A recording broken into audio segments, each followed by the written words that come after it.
our communities. I am joined today by our fire chief of the city of Atlanta, Chief Rod Smith, and then ATF ASAC Bo Kalatka. And so thank you, sir, for being with us today.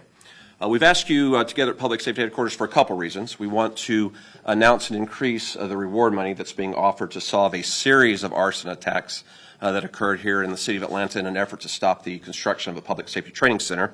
And we have a photograph that we want to show you because we believe you have an important role in getting that out to the community. We are at a pivotal point where we're wanting to advance an investigation into a courtroom. And so we are going to be showing you a photograph today that will assist in that investigation, and we want to increase reward money to encourage citizens to be a part of ending this criminal activity that has been in our city for the last year. So if you will look to my left, you will see on the screen, I'm going to show you a photograph that is related to two events that occurred earlier this year. July, we had two incidents that occurred in the city. We had an attempted firebombing at a police precinct at 890 Memorial Drive, and then we had an actual arson attack that occurred at 180 Southside Industrial Parkway. The individuals that you see here in this photograph are those that we believe are likely responsible. They are persons of interest in these investigations. And so individuals that may be watching your news broadcast, reading your story, we ask them to take note of the clothing, the individuals. We believe there are those out there that have information that will assist us in shoring up our investigation. I'm going to walk through a series of fire attacks and attempted fire attacks that have occurred in our city for the last year, which we believe this same group is likely responsible for. Going to go back to 890 Memorial Drive. This is our precinct that protects the beltline of our city, which many of our residents use to recreate and move about. This was an attempt, we believe, to set the vehicles on fire at this location, a fusee that was dropped at the location. We were fortunate that this attack was thwarted by a very observant citizen that interrupted the incident. And Chief Smith, I know you can join in at certain times on our concerns that you have as fire chief of had these attacks been successful, what would have occurred? So definitely what we have here is the use of potentially destructive devices, and make no mistakes, it is arson. And so once we have events like this to occur, especially a chain of those events, it raises the level of urgency. We have the potential to put our public in harm's way, disruption to public services to the city of Atlanta, and we simply won't tolerate it. And so we have been working with our partners, with ATF as well as APD, to make sure that we get to the bottom of what is actually going on as it relates to the arson investigations. Chief. We're going to go to the next event. Some of you have covered this already. This was the, again, interrupted thanks to a police officer, the attack on our police precinct at 180 Southside Industrial.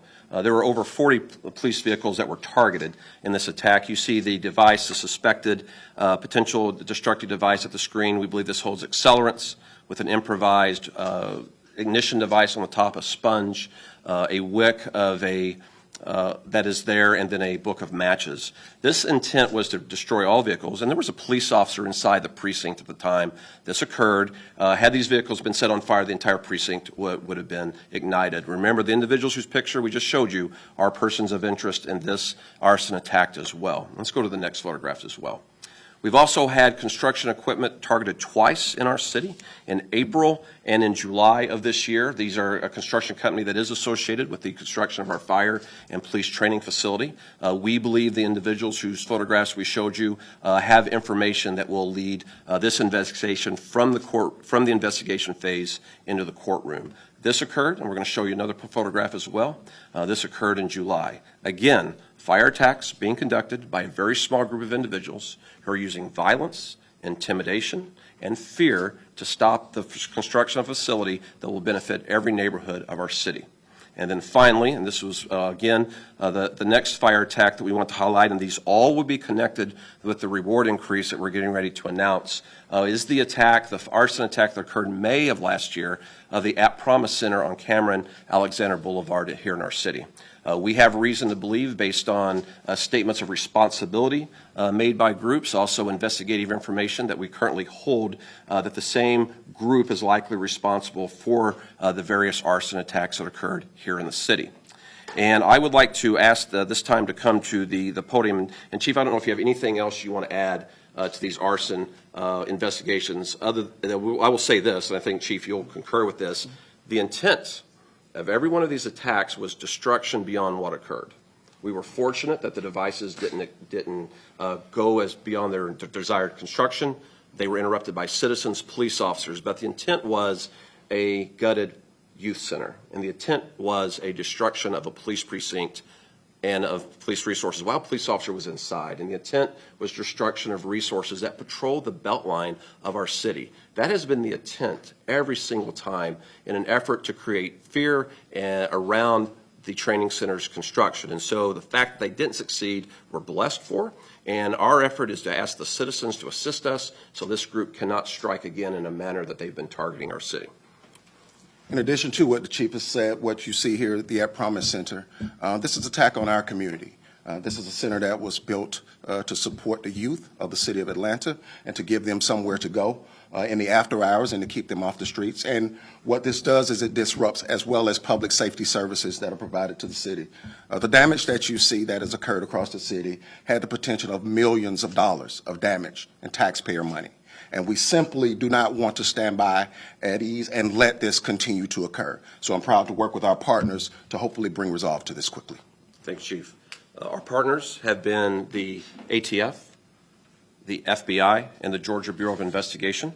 And we are pleased to have with us today the Assistant SAC of the Atlanta ATF Field Office, Bo Kolodka.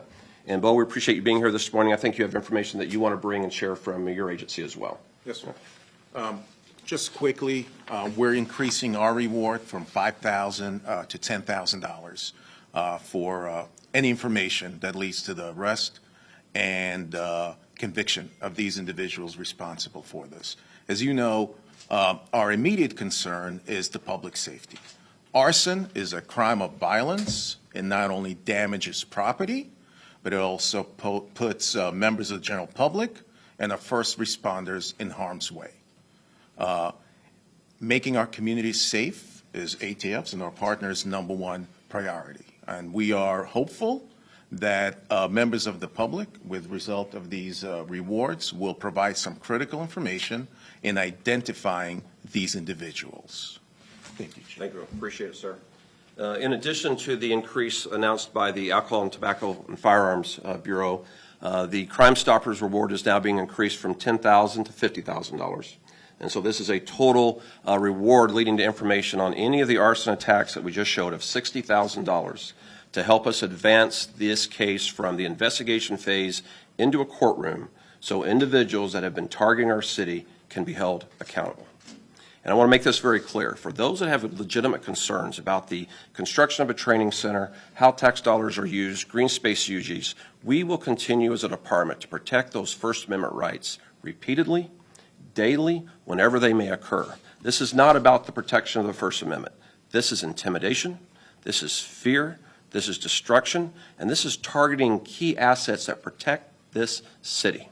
From our belt line to our motors unit, we protect parades and events throughout the city, to a youth center, and then a construction company that is investing in the advancement of this city. $60,000 to help us identify the individuals, to give us the last push we need to bring it from an investigative phase into a courtroom. And I appreciate being here today to highlight this information, to get it out to your readers and your viewers, and we ask for their help in this case. And Shad, I think we're going to take some questions at this time that you all may have. Chief, how have you, as you conduct your investigation, how were these people able to get into those precincts and do this that you described as active violence? So we obviously are looking at every aspect of the investigation. On the police precinct, they tried to use the dark of night. We know a citizen saw them at one. We know one of our officers interrupted them on another. This is a group that will use a variety of means to carry out their criminal acts. And so some of that is related to our investigation, so we don't want to reveal it now. That will be revealed in a courtroom. But we are looking at every aspect, and where we believe there may be an area that someone may be attempting to exploit, we have shored that up, and we're working to ensure that we're protecting the assets of the citizens of Atlanta. Chief, we've asked you this before, but just remind me, why do you believe these are all connected to people who are against the training center? What evidence connects all of these? They look kind of independent, but what ties them all together? Certainly. Well, we know on certain sites individuals have claimed responsibility. Individuals that have said we are going to use violence and we want to stop this project, they have claimed responsibility for each of those.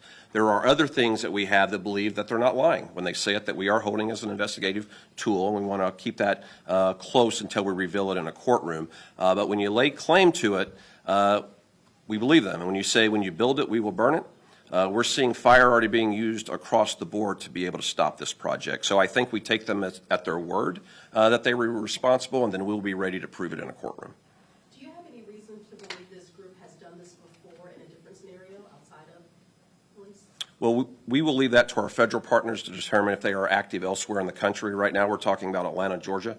Citizens of this city that have seen a youth center targeted, have seen their police precincts targeted, and a construction company trying to be forced out of the project. I'm here to talk about what is happening to Atlantans, what a group, a very small group, and I want to be very clear about that, a very small group is doing to use fear and intimidation and criminal acts to stop an investment in the safety of our city.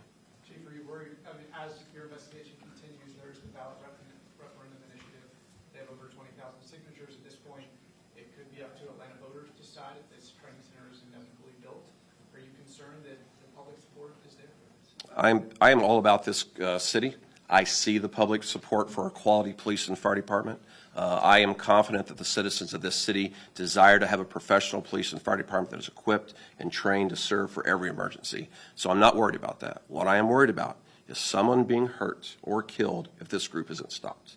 And what I am worried about is one of these attacks goes to the natural conclusion that it was intended on, and the citizens of this city see an important asset destroyed that they depend on in their time of need, which is a 911 call. That is what I'm concerned about. Chief, you've mentioned a couple of times taking this from an arrest to a courtroom. Have you talked to the AG's office? Have you talked to the DA's office about what possible charges they can face if these people are caught? I know for the past year, some of these opponents of the training center have gotten domestic terrorism charges. Is that something you're seeking? As we prepare any investigation, there is consultation with the prosecuting authority over the appropriate charges. That happens in anything from an armed robbery to a murder to these arson attacks. So at the appropriate time, we do confer with the prosecutor to see what the right charge is for accountability. Why are you increasing it now? Like, obviously, the last incidents from these were around July 4th, I think. What's the urgency of increasing the reward right now? For a couple reasons. We know there's individuals out there that have information that is pivotal to this case. And I want to stress this. If this group is not stopped, they are likely to strike again. It's been a youth center. It's been 2 police precincts. It has been construction sites. What is next? Where will they go next to take this arson tool across our city? And we need to be very mindful as a community. This group needs to be stopped. They need to be identified, and they need to be held accountable. And you believe it's the same individuals in each one of these cases? Because I think you mentioned on the construction site that you thought they had information that led to the construction arson. We believe there's commonality in each of these attacks of individuals that have information and were likely involved. Chief, one more quick question. This is just regarding some of the security measures we're seeing down at the courthouse. Is your department assisting in any of those increased security that we're going to see in the next several weeks? You know, We're here only to talk about this incident. We'll talk about that later. This is not the time that you'll have to direct that really to Fulton County.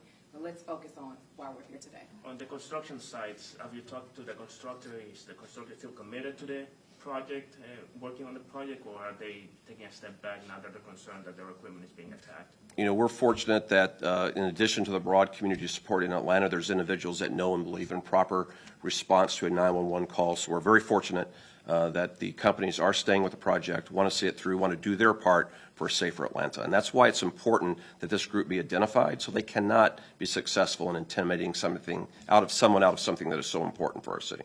Why do you think people aren't coming forward? I'm sorry? Why do you think people aren't coming forward? I mean, if you believe people have information, why aren't they? I can't speak for those, sir. But we want people to do the right thing. Fire chief, has any of the facilities for the fire department, because this training center is also for the fire department, being targeted or being involved in any of this? So up to this point, we have had no threats. However, the disruption has impacted our ability to serve the community. In what way? What ways? When you have an event such as this, you tie up several resources.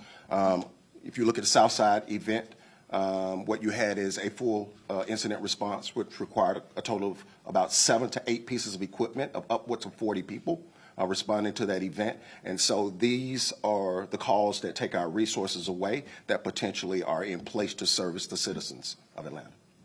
And how is ATF involved in this? How is ATF helping out? So because it is arson and it has the potential to be a federal case, we partner with ATF in all arson events such as this. Has the motorcycles and the cars been replaced yet, Chief? We're working to get that done, sir. We're making the necessary adjustments to protect our city. All right, thank you, everyone. Thank you all very much. Have a safe week. All right.